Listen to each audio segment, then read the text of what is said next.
Assalamu alaikum wa rahmatullahi wa barakatuh. Ramadan Kareem, and welcome back to season 3 of Cyber Nights. My name is Hamad Al-Aqil. Today we have a very exciting guest. He was a former Marine, an ethical hacker, cybersecurity expert, and an author.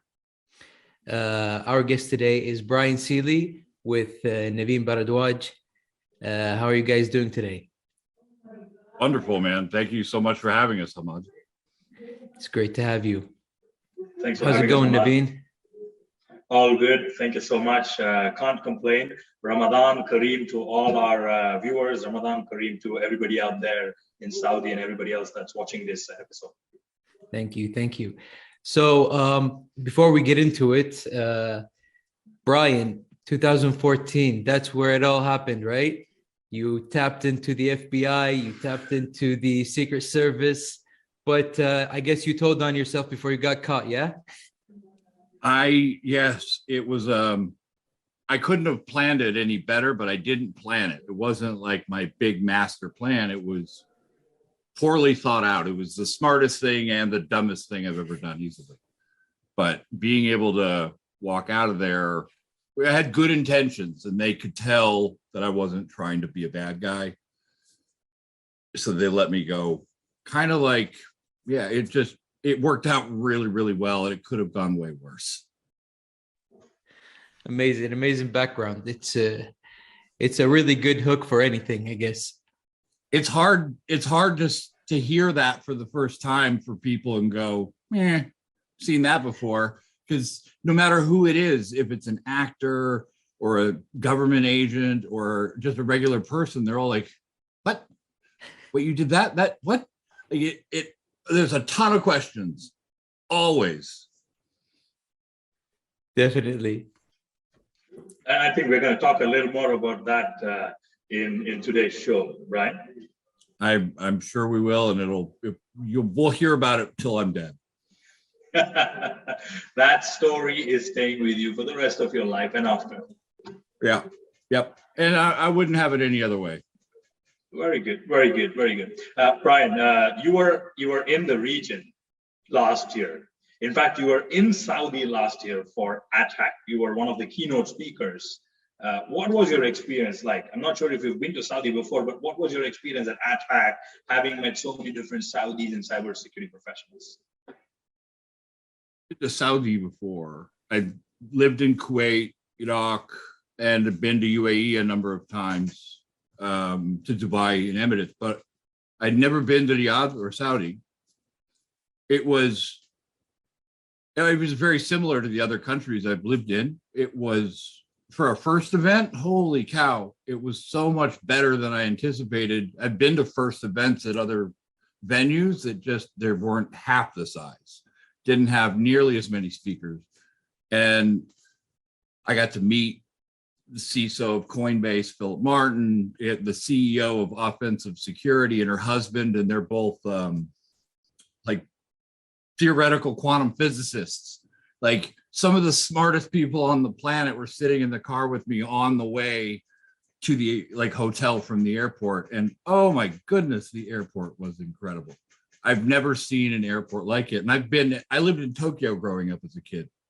So biggest city in the world. And you come over and it's like, okay, this is different. So it was 5 days in Saudi. It was perfect. It couldn't have been better. Everyone was really nice. Everyone was really proud of the country and the changes that people were making and becoming more international. I got to go walk around the mall. Everyone was really helpful. It was, and if you try to speak any Arabic at all, it makes people so happy. It does. It always does, because people don't expect that, right? They don't anticipate. And when somebody is making the effort or putting the effort, they appreciate it. And you can see the genuine happiness in their expressions. Right. Especially when, you look like me. Like it's just not as normal. And you're a tall guy, right? You're a tall guy, so yeah, that makes them happier. And it's not a bad flight. Business class and going over, like you can lay down, you can go to sleep. I get caught up on sleep every time I go to the Middle East. Yeah. So I cannot wait until the next AdHack event. It's going to be a lot of fun. I'm hoping to work with the organizers more throughout the time before it to be able to do some more promotional content and stuff. But everyone was amazing and worked super hard. I've never seen anything like it.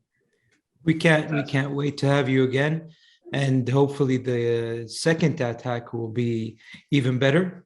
And now that me and you have met, we can work together beforehand then. Yeah, that sounds great. Inshallah. Absolutely. Great. I love it.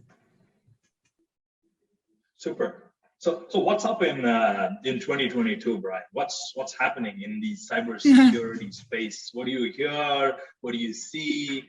I was hoping it was going to be better than the last 2 years where we're all like losing our minds, stuck in our houses. And 2022, yay, the pandemic is ending. And then everything went to hell. So without getting into the geopolitical stuff, this is the first real time where we're seeing a conflict between two countries with actual military units. And then a third party, anonymous, is deciding to engage and take sides in cyberspace. Yeah. So there's helicopters and planes and tanks and people with guns and but also people hacking into satellites and government offices. And it's a whole new type of war. So they don't respond to anybody. They don't take orders from anybody. It's kind of like an extra dice. It's like a wild card that you can't predict. It's like all of a sudden there's a wolf or like an elephant in your house. You can't make him leave. Good luck. What are you going to do? He's in your house. All you got to do is just hope he doesn't step on you. Like, that's it. Yeah. Unfortunate truth, right? So cyber warfare, which used to be a buzzword and it wasn't so mainstream, has now become the mainstream and talk of the town. If it can happen between the Russia-Ukraine conflict, it almost certainly means that it will happen again every other time. So unless the internet goes down, this is going to be a factor. So you'll have a group entity judging who's right and who's wrong in their opinion, and taking sides based on public information. True. What that means for people like us or companies is it at least be more thorough and pen test more often to find anything that these guys could exploit if all of a sudden you were a target. If anything, this will make more hackers. It will make more people who are skilled in this type of thing and ideological, political beliefs driving attacks, because it's not about money. They're just causing chaos and havoc. And maybe it's right, maybe, but that's not how it works. We have courts and we have other things. So it's hard to predict what's going to happen, but they're finding a lot of holes. And it's what happens if they go after Nike or they go after Nestle or they go after who knows, the Olympics, whatever it is, like it could cause major problems. Absolutely. So on one side, we have cyber warfare. On the other side, you have hacktivism. So you're saying companies and countries have to take a proactive approach to cybersecurity and assume breaches and attacks as opposed to waiting for something to actually happen. Because on the overall, if you connect your phone or your computer to the internet, you can connect to any IP address on the internet for the most part, and they can all see you. And they're not sitting around going 192.168.1.1, 192.168.1.2. It's automated. So the guy who writes the script, he sets it up and then he goes and plays video games. And then he waits for a notification saying, we got something. That's a very reduced explanation, but the idea is they're not wasting energy. They're doing this the laziest way possible, and it's winning because all they have to do is scan every IP as often as possible. So every time you power your phone up and it gets a new IP, it's being scanned on the internet. And when they find, there's search engines people don't even know about that search hardware types, Shodan. But it's not useful for a consumer. Who cares what server is running Oracle or Windows Server 2012 R2? But they do, because they're looking for people who didn't patch their stuff. True. So script kiddies are getting smarter. Automation and AI is also being put to practice, put to play. So it's not just the defensive side that's upping their game with security automation, AI and ML. It's also the offensive side. It's the bad guys that are also leveraging similar technologies. When you first got on a computer, could you write code? No one can. We all had to learn to tie our shoes. So I like the term script kiddie for like the beginners, but using it as a derogatory, like they'll never be anything else.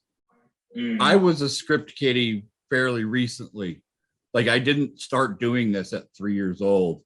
I got into the hacking community after I was 30. So if you reduce it to like an insult, you're underestimating your enemy. Yeah. Because it's like T-ball. You need a little bit of a incentive in like, you need to change the rules a little bit in the beginning to get your interest to find out if you like it or not. And once they figure out, oh, I like playing baseball, and then you go up and challenge yourself, and now you're facing a pitcher, and now they're bigger kids, and now it's adults, and now you're in the major leagues. Every single person who is a top hacker today at one point was a script kiddie who had no idea what they were doing. And reducing them to that it's a bad idea because it's very dismissive. It means that I don't want to do work. So if I just make you weak, I don't have to go and do all this stuff. Yeah. So it's like early schooling, but then there is graduation, then there's masters, then there's doctorate. So these people are learning faster. The exposure is also quite broader, and the potential or the ability is and they're learning from each other. They all have chat rooms, so you can go and mentor someone like that. Yeah. I learned how to fix my washer and dryer during the pandemic when nobody could come by and fix it, and I had to fix it myself. Yeah. New skill. So you suggest that overestimate their powers and the potential, assume that they are getting to you, and it's not if, it's just about when, that the industry keeps talking about, and then up your game as opposed to sitting back. The best hackers out there today are using social engineering techniques to get specific targets. What happens when your company is suddenly a critical target? You might think, no way, no how. I'm a bakery. There's no way I'm valuable. Except you're a bakery that supplies food to a military installation, or you're a florist that delivers to funeral homes, which it's like one leap to another, and you might not see the whole picture. It's not an opportunity for you to do less work. And the more everyone's level of security,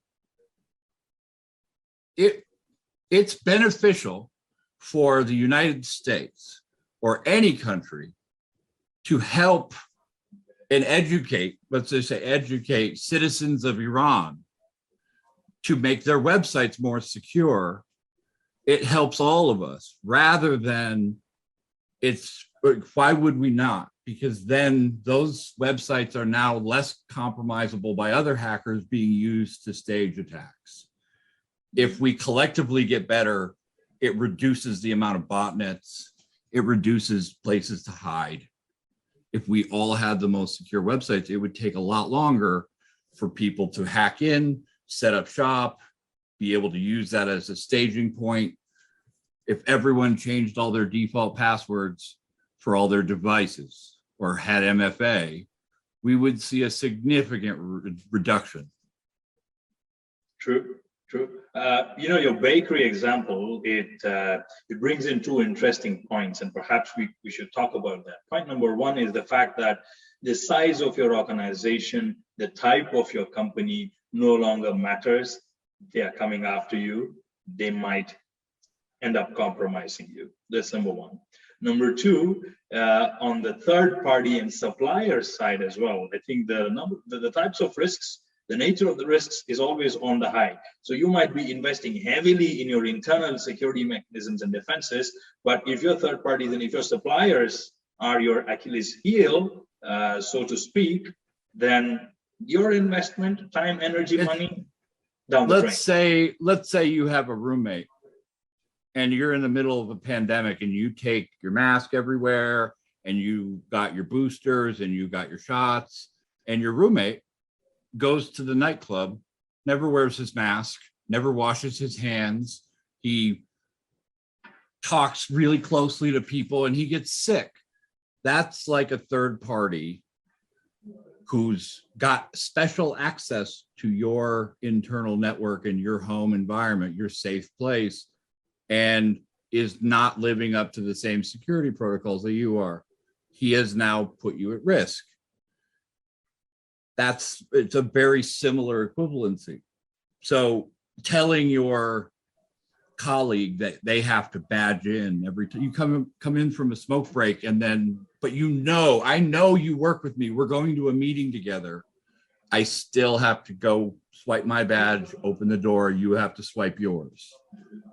Because people will use that familiarity and go set up and smoke in a smoke pit every time a group of people, and they'll walk in with each other, and that's how it happens. Because no one wants to be rude. We have to change all those types of cultural niceties and pleasantries and understand that it's all being exploited to hurt us. Yeah. The cyber risk is business risk. So period. There are no two ways to it. There are no sentiments being offended here. Adopt hygiene. Try doing business without the internet. Even a bakery needs the internet. True. I hope we don't get to a day where we'll have to try doing business without the internet because somebody brought it down. Seriously, that would be, there would be a lot of people really angry. Now, let's talk a little bit about your past, Brian. I mean, we know your story, but we'd like the audience also to know a little more about that and how that actually influences the work that you currently do and how your past has had a positive impact on everything that you do now and you continue to do in the future. That news story that it basically shaped the rest of my career and brought me into public speaking, which I found out that I really love, and I really enjoy educating people and meeting a lot of people from everywhere. I like traveling. Being able to educate people on what they can do helps people feel less powerless to stop things. Like there are steps that we can take to not have, not get hacked personally or company wise. And it's a hard topic to talk about at length and still be interesting. I think I managed to do an okay job of staying, in a energetic sort of place. But now it's my overall mission and goal is to help as many people as I possibly can, raise my kids, be able to give them a unique life and travel and see other places, because I don't want them to culturally only see one thing. I've already taken them to Japan, Canada, Mexico will be next. Dubai will, inshallah, soon. I'd like being able to just see what's going on in the world and be part of it and help out if I can. If I can be useful to somebody, that's what I want to do. Fantastic. Well, as a father, it's a nice thing you said that you want to expose your children. You want them to see multiple cultures. You want them to have that global view. So then things that they do from there on is more informed and it's more globally aligned. On that note, for young security professionals, which are aplenty in the kingdom as well as in our region, what would you advise? What would you suggest? What would be your tips specifically for those that are in the security line? What do they need to focus on and pursue? Take a quick minute to audit your own personality and your own self to learn more about who you are as a person. Do you like people? Do you like working as an individual or on a team? Or is it the right team, but not the wrong team? Do you like selling, or do you want to speak to customers at all? So that could tell me you could be a sales guy, or you could be a sales engineer, which is a whole different thing. Or you could just be a fulfillment engineer or back-end support engineer, or you could be a software developer or coder, front-end, back-end, full stack. There's a lot of variations of jobs within IT. As many within IT as there are other jobs outside of IT. There's a lion tamer, there's a lion trainer, there's a lion groomer, there's a lion dentist. There's like, it's that many variations. So you want to find something. If you looked at something on the internet, like a news story, and something catches your eye, that's your brain telling you that you're interested in that thing. It's very simple. It seems really obvious, but what are the things that make you go, oh, wow, cool. And then, oh, wow, 2 hours just went by. And is it video games? What type of video game? Is it, if it's something good for you, especially. If it's something bad for you, don't keep doing that.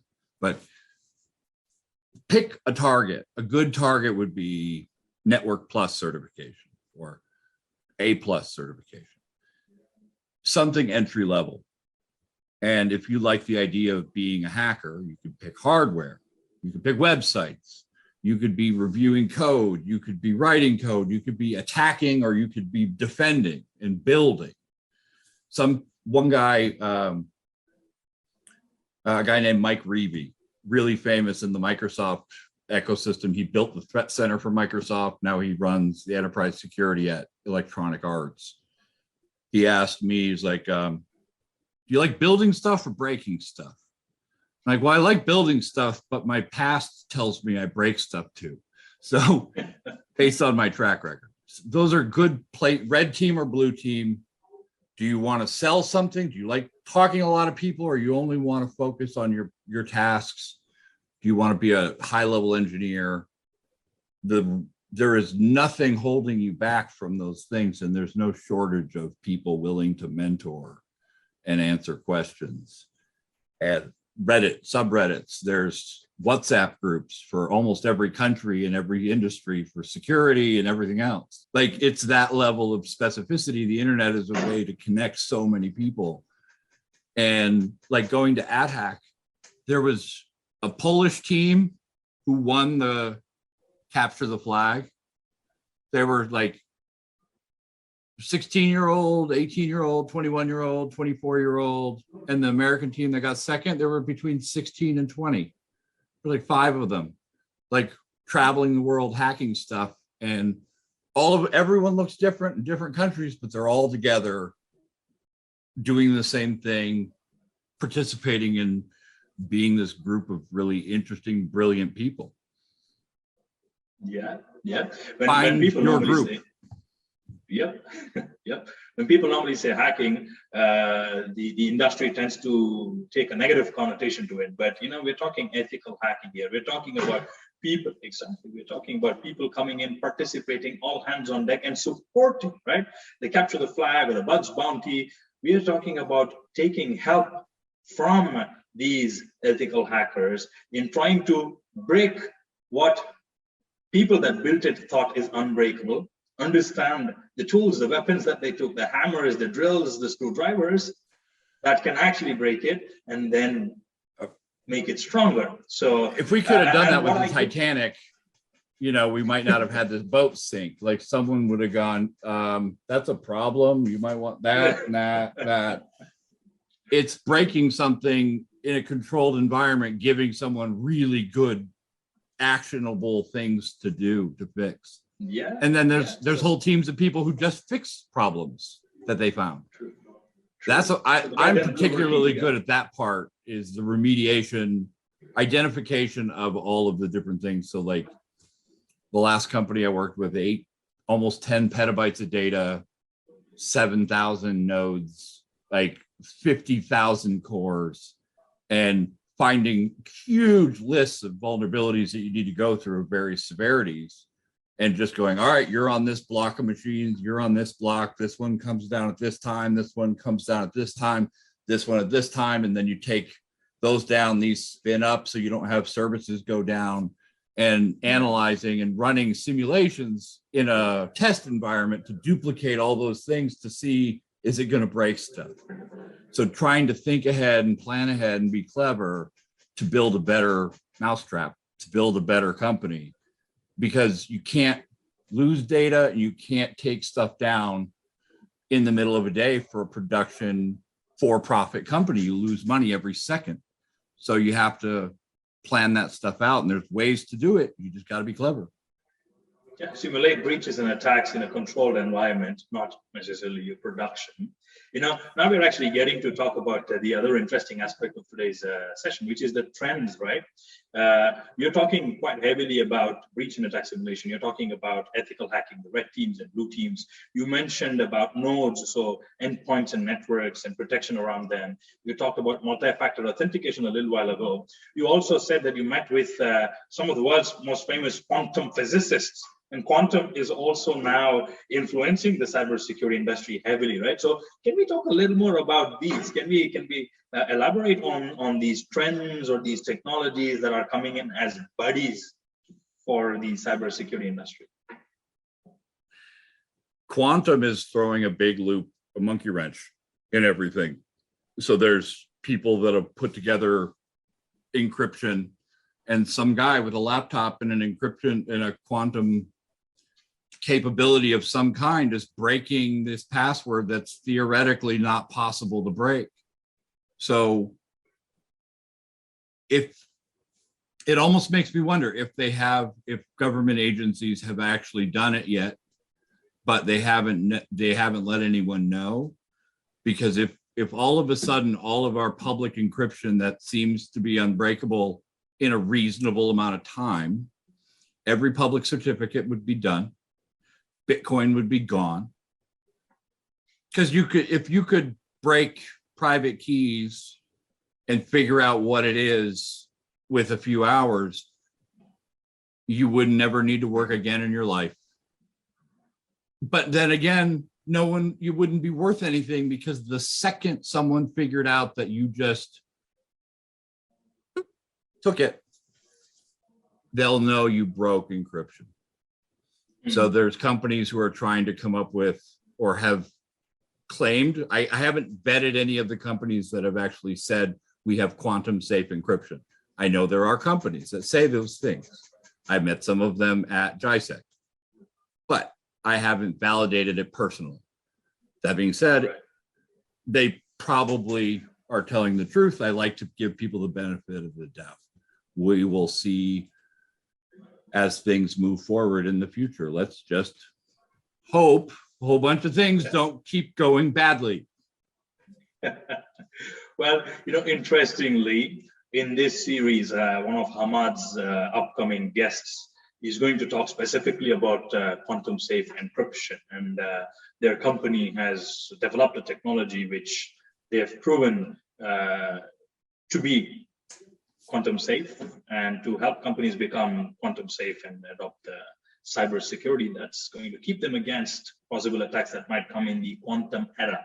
So that's an interesting episode for us to see in the upcoming shows. Now, going back to some of the things that you were talking about again, when you were talking about the advice to youth and young security professionals, I quite like what you mentioned. You said, in a way, you implied that don't be confined to one thing. Be curious, explore, discover your interests, try different things, and then decide the path that you want to pursue. Right now, that's pretty much it. Like, you're not a carbon copy of someone else. So whether you believe in whether you're a Muslim or Christian or Hindi or Hindu, not Hindi, Hindi's language, Hindu's religion.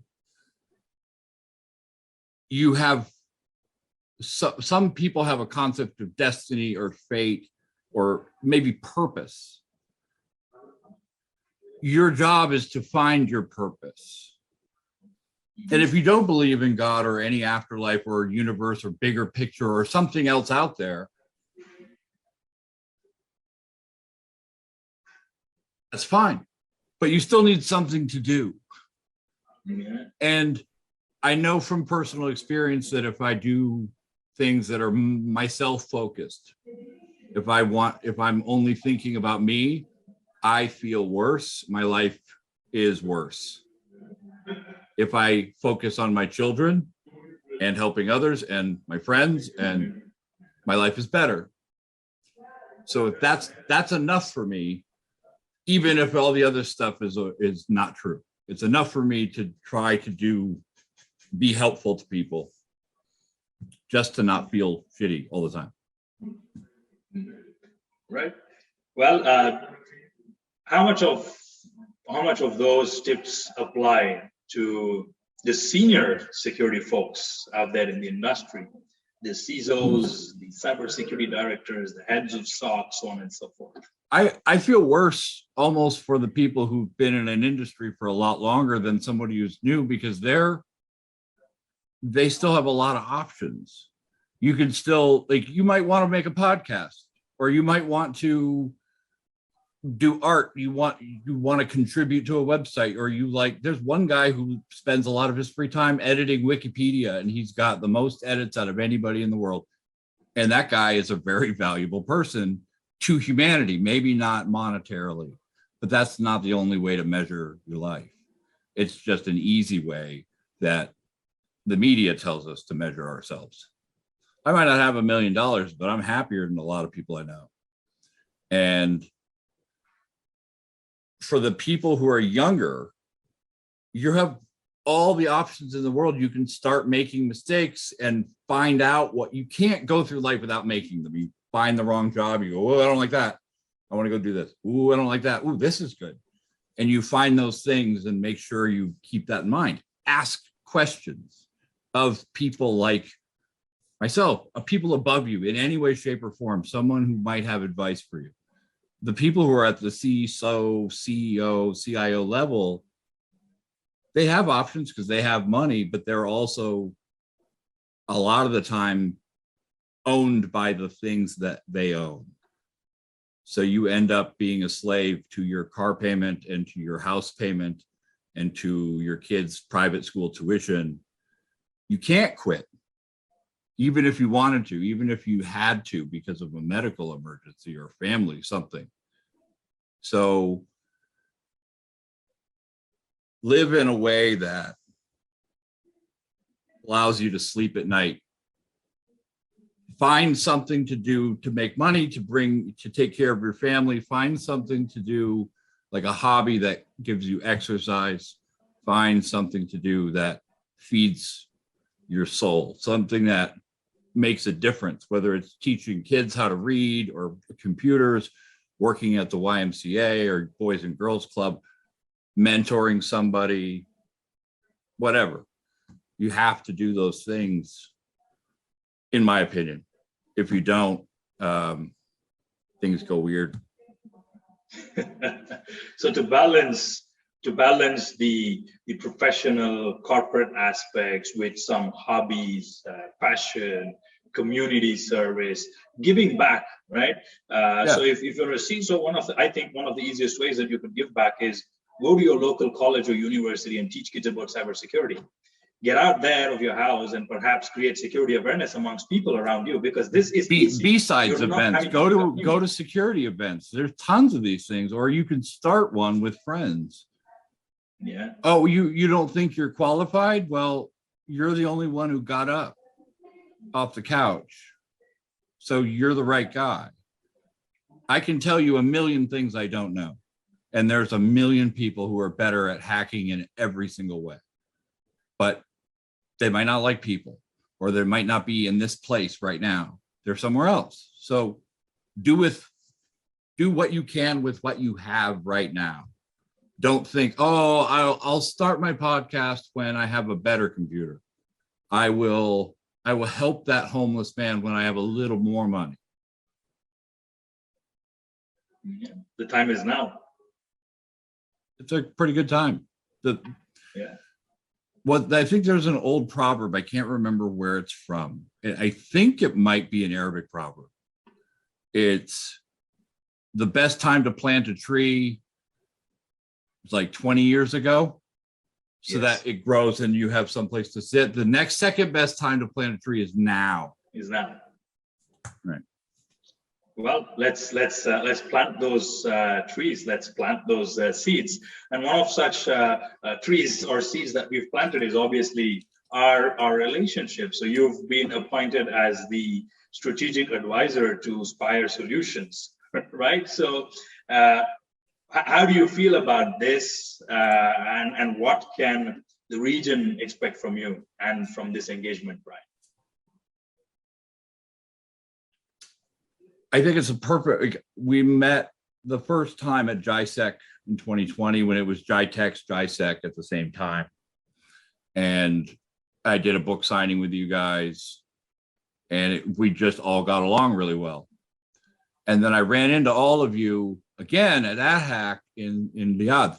And it was like immediately, oh, my friends. Like it was such a relief to see friendly faces and have made friends with you guys that last time, that it's like no time had passed and we were all like, it was perfect.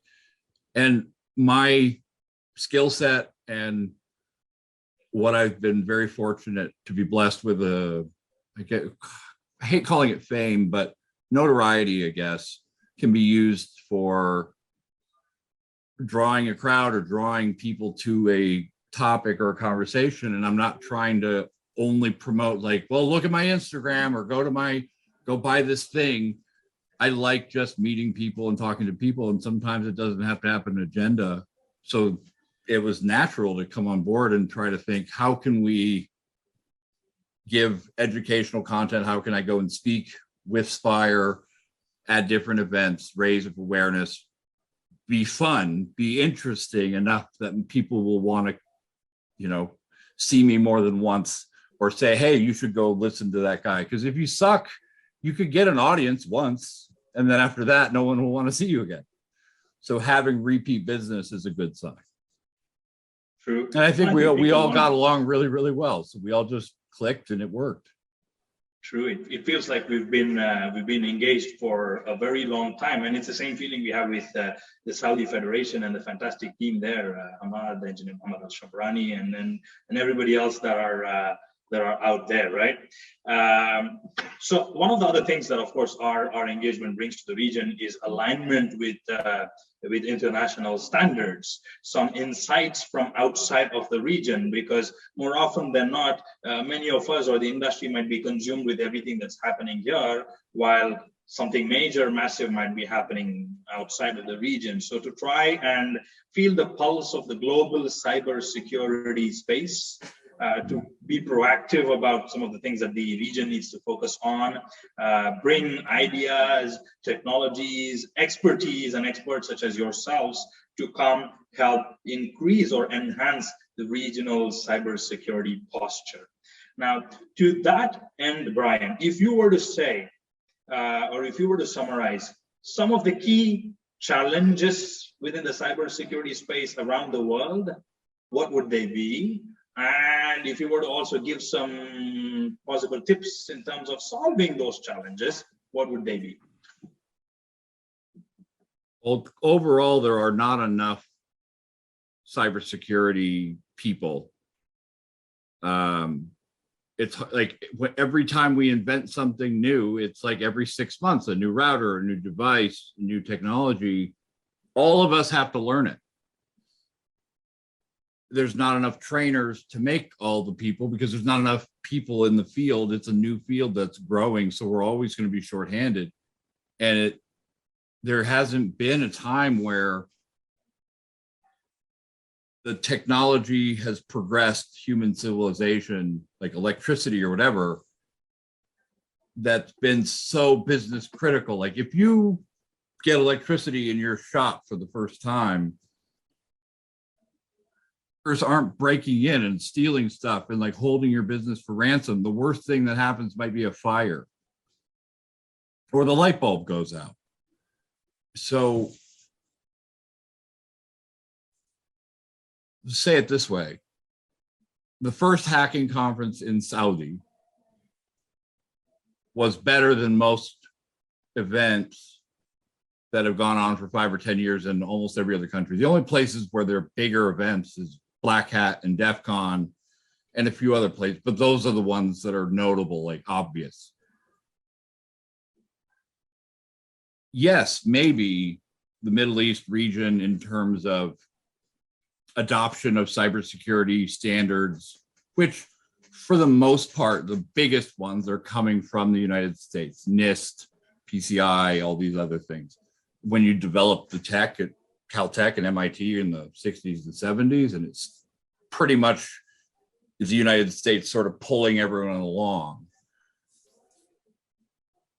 There's almost nothing that Emirates and Saudi do better than catching up and surpassing people, organizations, or whole countries in a very short amount of time. 20 years ago, Dubai was meh. It wasn't on anyone's top of their list to go to. It wasn't a hotspot destination for everyone in the UK for a vacation. It certainly wasn't this glorious thing that it is now. And you guys just built that in a couple decades. It's amazing. And Riyadh, the airport there was bonkers, absolutely mind-blowing. And how nice it was inside and how everyone was just welcoming and friendly. And I've always known that the image that United States and some of the West has of the Middle East is biased. And it's been like that for a lot of countries and all over the world. But this was way wrong. Like it was more than pleasant to go to Saudi. It was more than enjoyable than most places. Obviously, the Maldives has you beat, but only for a couple of things. And certainly not the prices. Holy crap. So Saudi won't take, if there is a really clear set of data that says Saudi's behind and UAE is behind in cybersecurity, it won't be for long. It took us 20 years to repair a sidewalk in downtown Seattle, and anything's getting better. It's nothing, no new buildings, no new malls. The city's crowded, the traffic sucks. We can't even build trains or subways.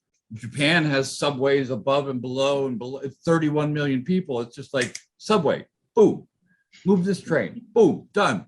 Nothing is broken. And here in the US, it's just like, everything is just sort of like slowly falling apart.